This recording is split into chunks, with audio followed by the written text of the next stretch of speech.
Right. Telangana వ్యాప్తంగా municipal ఎన్నికల పోరుకు రంగం సిద్ధమైంది. ఇక రాష్ట్ర వ్యాప్తంగా 116 మున్సిపాలిటీలు 7 కార్పొరేషన్లలో పోలింగ్ అయితే ప్రారంభమైంది. మొత్తం 123 పట్టణ స్థానిక సంస్థల్లో ఎన్నికలు నిర్వహించారు అధికారులు. ఇక ఈ ఎన్నికల్లో మొత్తం 52,17,413 మంది ఓటర్లు తమ ఓటు హక్కును వినియోగించుకోనున్నారు. ఇక వీరి కోసం 8,191 పోలింగ్ కేంద్రాలను ఏర్పాటు చేశారు. ఇక పోలింగ్ ప్రక్రియ కూడా ఉదయం 7 గంటలకు ప్రారంభమైంది. అలాగే సాయంత్రం 5 గంటల వరకు కొనసాగనుంది. ఇక ఇదే అంశానికి సంబంధించి మెదక్ నుంచి బాసిత్ మాకు ఫోన్లో అందుబాటులో ఉన్నారు. బాసిత్, చెప్పండి, ఎన్నికల ప్రక్రియ ఎలా జరుగుతుంది? దీనికి సంబంధించి అధికారులు ఎలాంటి ఏర్పాట్లు చేశారు? అదేవిధంగా ఓటర్లు ఇప్పటి వరకు ఎలాంటి రెస్పాన్స్ ఇస్తున్నారు? అంటే ఎప్పుడు కూడా ఓటర్ల సంఖ్య తగ్గిపోతా ఉంది. ఈసారి అభ్యర్థులు ఓటు వేయడానికి ఇష్టపడుతున్నారా? ఎలా ఉంది? అప్డేట్స్ ఏంటి? విజయ, పోలింగ్ డే వచ్చేసింది. నేడు మున్సిపల్ ఎన్నికలకు అన్ని ఏర్పాట్లు పూర్తయ్యాయి.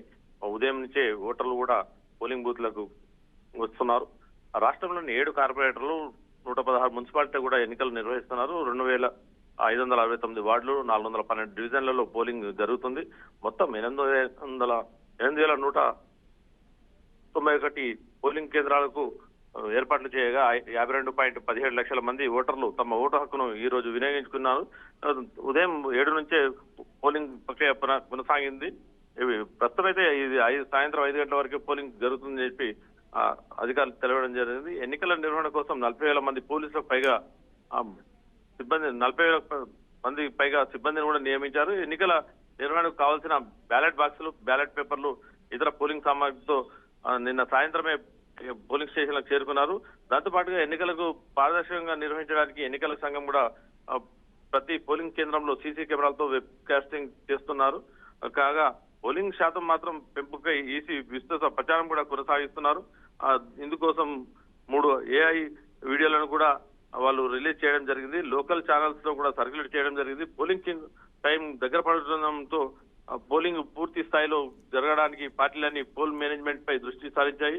తమ అభ్యర్థుల గెలుపు కోసం కూడా లీడర్లంతా కృషి చేస్తున్నారని చెప్పొచ్చు. విజయ అవకాశాలపై ఎవరి ధీమా వారిదే వ్యక్తం చేస్తున్నారు. రాష్ట్రం ఇప్పుడు గడువు ముగిసిన మున్సిపాలిటీలు, కార్పొరేషన్ల ఎన్నికల నిర్వహణ కోసం రాష్ట్ర ఎన్నికల కమిషన్ రాణి కుందిని కూడా గత 27వ తారీఖున షెడ్యూల్ రిలీజ్ చేయడం, 7 కార్పొరేషన్లు 116 మున్సిపాలిటీ 2,996 వార్డులు కూడా ఎన్నికలు నిర్వహిస్తామని ప్రకటించడంతో అన్ని సవ్యంగా కొనసాగాయి. ఇప్పుడు గెలిచిన అభ్యర్థులతో ఫిబ్రవరి 16 రోజున పరోక్ష పద్ధతిలో మేయర్ మరియు చైర్పర్సన్ ఎన్నికలు ఉంటాయని కూడా ఆయన చెప్పడం జరిగింది. ఈ క్రమంలోనే జనవరి 28, 30 వరకు అభ్యర్థుల నుంచి నామినేషన్లు కూడా స్వీకరించారు.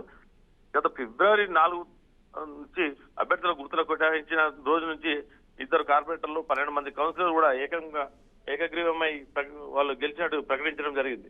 ఈ కేటాయింపు పూర్తయింది. అదే రోజు 2 కార్పొరేటర్లు కూడా అక్కడికి జాయిన్ కావడం జరిగింది. దాంతో పాటుగా ప్రస్తుతమైతే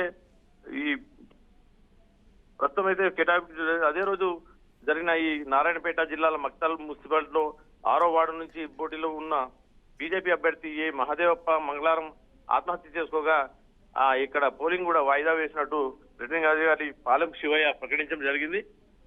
ఈ పోగా మిగతా 412 డివిజన్లు కార్పొరేటర్ 2,569 వార్డులలో కౌన్సిలర్ ఎన్నిక కోసం ఈ రోజు నిర్వహణ కొనసాగుతుంది. ఎన్నికల కమిషనర్ కూడా రాణి కుందిని కూడా ఒక ప్రకటన తెలియజేయడం జరిగింది.